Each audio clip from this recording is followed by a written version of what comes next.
मैल nutrition या कुपोषण, ये बीमारी हमारी कंट्री में बहुत कॉमन है। एक एस्टिमेट के अकॉर्डिंग अराउंड 75 मिलियन पीपल और बच्चे इस बीमारी से हमारी कंट्री में सफ़र कर रहे हैं। दैट मीन्स 7.5 करोड़, इतनी कॉमन है ये। एंड इसका इफ़ेक्ट लेटर लाइफ में भी देखा जाता है। So hello everyone, I am doctor Mohammad Aamir. I am a senior consultant paediatrician and neurologist at Cloud9 Gurugram, and today I'll be talking about malnutrition. So malnutrition होता क्या है? Malnutrition is basically a demand supply equation where the energy, the proteins, the nutrients that we are giving to a child is not being met, or the requirements are not being met. This is malnutrition. So simple terms में जितना बच्चे को चाहिए उससे कम उसे मिल रहा है तो malnutrition होती है। मैलन्यूट्रिशन बेसिकली दो तरह की होती है। So one is macronutrient malnutrition या माइक्रोन्यूट्रिएंट मैलन्यूट्रिशन। सो नाम से मालूम पड़ रहा है, मैक्रो मीन्स बड़ा, तो दैट मीन्स जहाँ पे मेजर जैसे कि प्रोटीन की डेफिशिएंसी है, कार्बोहाइड्रेट्स की, फैट्स की डेफिशिएंसी है, वहाँ पे हमारा मैक्रोन्यूट्रिएंट मैलन्यूट्रिशन होता है। और जहाँ पे हमारे विटामिन्स की, मिनरल्स की या स्मॉल अमाउंट में जो हमें बॉडी को चाहिए उनकी डेफिशिएंसी होती है तो वो माइक्रोन्यूट्रिएंट डेफिशिएंसी होती है। मेजरली मैक्रोन्यूट्रिएंट डेफिशिएंसीज हमारी कंट्रीज़ में और इवन माइक्रोन्यूट्रिएंट बहुत कॉमन है। मैक्रोन्यूट्रिएंट डेफिशिएंसीज में 2-3 चीज़ें मेन आती हैं। One is kwashiorkor, the other one is marasmus. हम सब ने शायद अपने जब स्कूल में पढ़ा होगा 9th-10th क्लास में मरासमस एंड क्वाशियरकर के बारे में, बट मरासमस क्वाशियर एक्चुअली है क्या? एक्चुअली ये है कि जहाँ पे बच्चे के एनर्जी डिमांड्स मीट नहीं हो रहे हैं वहाँ पे ये दोनों बीमारियाँ होती हैं। तो जब लॉन्ग टर्म तक एक बच्चे के एनर्जी डिमांड्स, उसके प्रोटीन रिक्वायरमेंट मीट नहीं होता है तो बॉडी दो तरीके से रिस्पॉन्स कर सकती है। एक होती है बैलेंस्ड तरीका, जहाँ पे बॉडी अपने आप को यूज़ करना शुरू करती है और अपने खुद के जो फैट स्टोर्स हैं, प्रोटीन स्टोर्स हैं, मसल्स हैं, उनको यूज़ करती है और वहाँ पे जो बीमारी पैदा होती है उसको मरासमस बोलते हैं।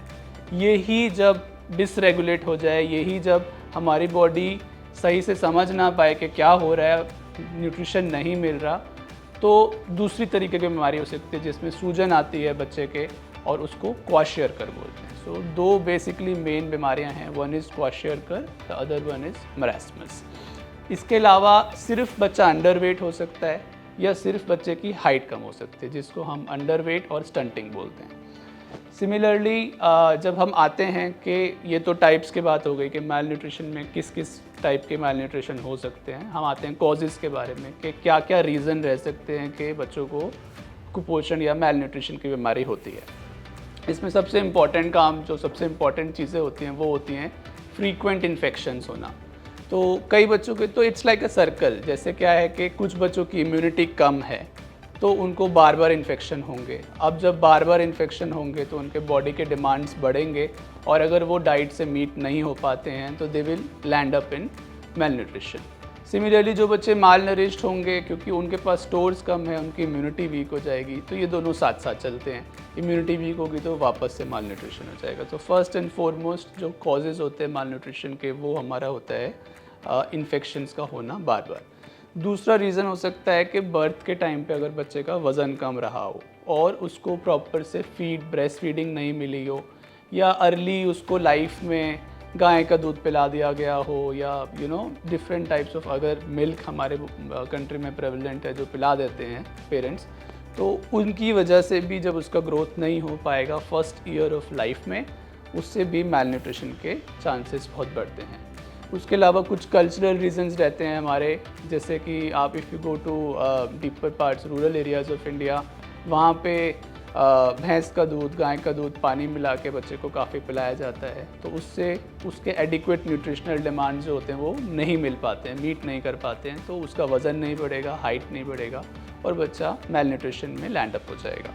Similarly socio economic factors, so that is very very important when जब हम बोलते हैं कि हमारे देश में 7.5 करोड़ बच्चे मैल नरिश्ड हैं, तो ये सोशियो इकोनॉमिक फैक्टर बहुत ज़्यादा प्ले रोल करता है, क्योंकि जहाँ पे बच्चे ज़्यादा होंगे और सोर्स ऑफ इनकम कम होगा, वहाँ पे हम एडिक्वेटली उस बच्चे को प्रॉपरली नरिशमेंट नहीं दे पाएंगे। सो सोशियो इकोनॉमिक फैक्टर्स भी बहुत होते हैं। And finally poor health services, जैसे रूरल एरियाज़ में जाते हैं, वहाँ डॉक्टर्स की अवेलेबिलिटी, हॉस्पिटल्स की अवेलेबिलिटी कम होती है, तो ऐसे बच्चों को यूजुअली आरएमपीज़ या फिर कुछ जो दूसरे कम एलिजिबल डॉक्टर्स हैं उनको दिखाया जाता है, वो ट्रीटमेंट करते हैं। तो जब हेल्थ सर्विसेज कॉम्प्रोमाइज्ड रहेंगे तो दीज बेबीज़ इनका रिहैबिलिटेशन करना बड़ा मुश्किल हो जाता है। तो these are the common causes जिनकी वजह से मेलन्यूट्रिशन यूजुअली होता है।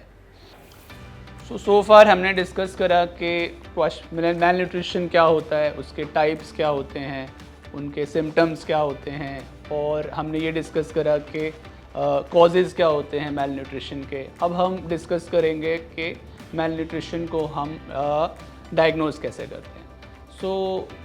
मोस्टली डायग्नोसिस जो होता है वो क्लिनिकल होता है। ऑब्वियसली हमें दिखेगा कि बच्चे का वज़न नहीं बढ़ रहा है, उसका हाइट नहीं बढ़ रहा है।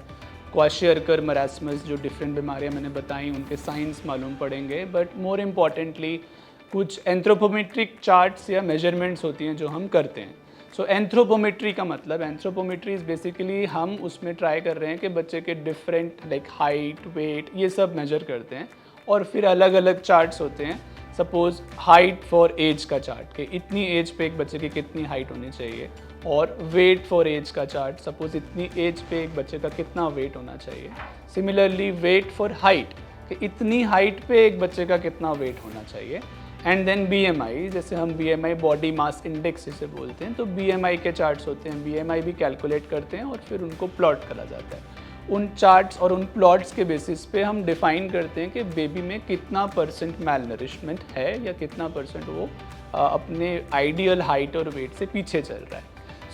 प्लस क्लिनिकल साइंस, जैसे कि हम हर ऑर्गन को हम एग्जामिन कर सकते हैं, right from the head to the hairs to the gums, lips, skin, heart, tummy, everything we examine. And वहाँ से फिर हम डिफरेंट क्लूज़ पिकअप करके डायग्नोसिस बनाएंगे, whether it fits into what, किस तरह की मेलन्यूट्रिशन में वो क्लासीफाई करता है। तो फिर सिम्टम्स की बात आती है कि कौन कौन से सिम्टम्स होंगे, क्या क्या चेंजेस आएंगे जब बच्चा मेलनरिश्ड होगा। तो उसमें जो कॉमनली फिजिशियंस या मेरे जैसे पीडियाट्रिशियंस जो हम फॉलो करते हैं वो होता है हेड टू टो एग्जामिनेशन, यानी कि बॉडी को ऊपर से नीचे तक एग्जामिन करना। तो कॉमनली जब बच्चा मेलनरिश्ड होगा तो सबसे पहले हेयर्स की बात करेंगे। हेयर्स में लश्चर नहीं होगा, शाइन नहीं होगा, ईज़िली प्लक हो जाएंगे, ईज़िली टूटने लगेंगे बच्चे के बाल, और स्कैल्प इन्फेक्शंस भी हो सकते हैं, फंगल इन्फेक्शंस हो सकते हैं, डैंड्रफ हो सकती है, ये सारी चीज़ें कॉमन होती हैं। फिर हम उसके नीचे आते हैं तो आइज़ देखते हैं। आइज़ में हम देख सकते हैं कि आइज़ ड्राई हो सकते हैं ऐसे बच्चों के। कई बार आइज़ में डिफरेंट कंडीशंस होती हैं जिसमें आँख के पर्दे पर कई बार कुछ अल्सर्स बन जाते हैं, वो सीवियर केसेस में होता है, बट वो सारी चीज़ें भी देखनी होती हैं। फिर हम गम्स देखते हैं बच्चे के, कई बार लिप्स के आसपास क्रैक्स होते हैं, एंड यू हैव गम्स देखते हैं तो उसमें ब्लीडिंग के चांसेस होते हैं। टीथ देखते हैं तो एनेमल का लॉस होता है। तो ये सारी चीज़ें ऊपर से नीचे तक आते हैं तब देखी जाती हैं। सिमिलरली अगर हार्ट एग्जामिन करेंगे तो हो सकता है उसको इतना ज़्यादा मेलनरिशमेंट हो गया है कि हार्ट कई बार फेलियर में चला जाता है, वो एग्जामिन करना होता है। उसका अनीमिया और हीमोग्लोबिन लेवल्स देखने होते हैं बच्चे के। So those are the symptoms that we look for when we look for a child with malnourishment. Similarly nails देख सकते हैं। नेल्स में डिफरेंट टाइप के चेंजेस होते हैं। कई बार नेल्स में ब्रेकेज हो जाता है, कई बार नेल्स में कुछ अलग साइंस होते हैं जो मालनरिशमेंट के केसेस में पिकअप होते हैं। और जैसे मैंने शुरू में बताया था, क्वाशियरकर में बॉडी में जनरलाइज्ड एक स्वेलिंग होती है। तो कई बार बच्चे का फेस में स्वेलिंग दिखेगी, कई बार टांगों में स्वेलिंग दिखेगी, कई बार पूरी होल बॉडी में स्वेलिंग होती है। सिम्टम्स एंड साइंस की मैं बात करूं तो ये कॉमन सिम्टम्स हैं जहाँ पे एक बच्चा आपको कमज़ोर दिखेगा, जैसे कि मरासमस। वहाँ पे क्या होगा कि हमारी बॉडी में शुरू में बताया था कि regulated type of male nourishment होता है, जिसमें जब न्यूट्रिशन बाहर से नहीं मिल रहा तो बॉडी अपने आप को अंदर से न्यूट्रिशन डिराइव करने के लिए अपनी खुद की मसल्स, अपने खुद के फैट स्टोर्स पे शुरू कर देती यूटिलाइज़ करना। तो वहाँ पे अगर देखेंगे तो बच्चा काफ़ी कमज़ोर लगेगा, जैसे सिर्फ हड्डियाँ हों उसमें, ऐसा दिखेगा। फेस का फैट, बकल फैट, ये सब लॉस हो जाएगा, और उसमें टमी बिल्कुल मरास में इमैशिएटेड होगा बिल्कुल।